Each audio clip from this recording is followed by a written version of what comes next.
अभिनंदन करती हूँ। मैं आज आपके लिए लेके आई हूँ व्यंजन।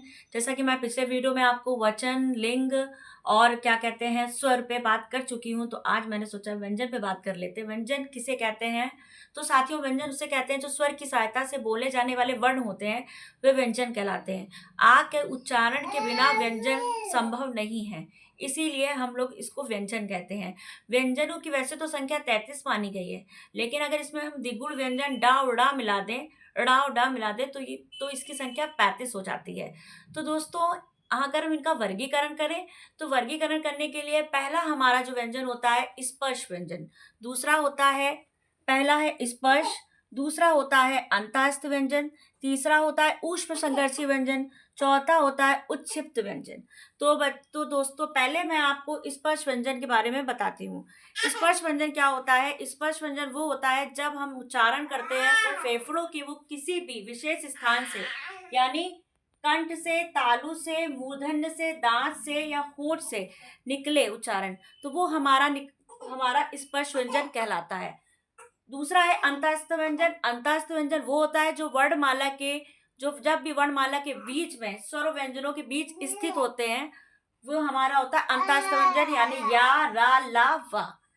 अब हम आ जाते हैं ऊष्म संघर्षी। जब हम ऊष्म संघर्षी की बात करते हैं तो इसका उच्चारण करते समय हमारे मुख से किसी स्थान विशेष से मतलब किसी संघर्ष या रगड़ की आवाज पैदा हो, वो हमारा कहलाता है ऊष्म संघर्षी व्यंजन, जिसमें वो आता है सा, श, स, ह।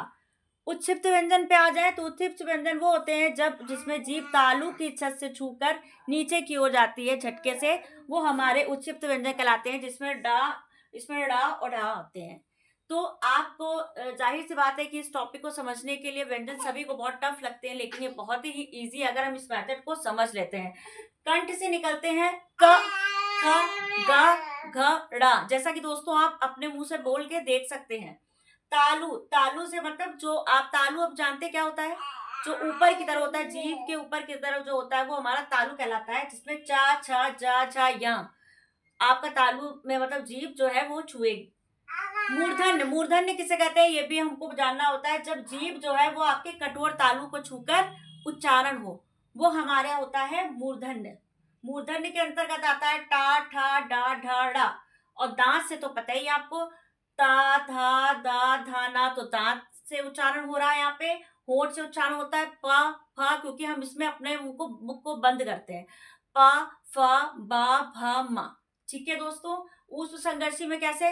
सा, श, स, ह, क्योंकि इसमें संघर्ष यानी कोई श की आवाज आ रही है, तो वो हमारा ऊष्म संघर्षी व्यंजन कहलाता है। उच्चिप्त भी हो गया डा, डा। तो इन्हीं शब्दों के साथ मैं इस व्यंजन टॉपिक को यहीं पे समाप्त करती हूँ। अब मैं आपको अभी 2 मीनिंग्स बता देती हूँ, जैसा कि मैं पिछले वीडियो में भी बताती आई हूँ। पहला हमारा है जुगुप्सा। जुगुप्सा माने होता है किसी की निंदा करना या बुराई करना। और दूसरा हमारा शब्द है तर्जना। तर्जना माने होता है किसी की मतलब धमकी देना, जिसको हम लोग इंग्लिश में थ्रेट बोलते हैं, थ्रेटिंग करना। ठीक है? इन्हीं शब्दों के साथ मैं अपनी वाणी को विराम देती हूँ। फिर से नए टॉपिक के साथ आपके लिए ज़रूर हाज़िर होंगी और आगे आपको संधि ज़रूर बताऊँगी। नमस्कार साथियों।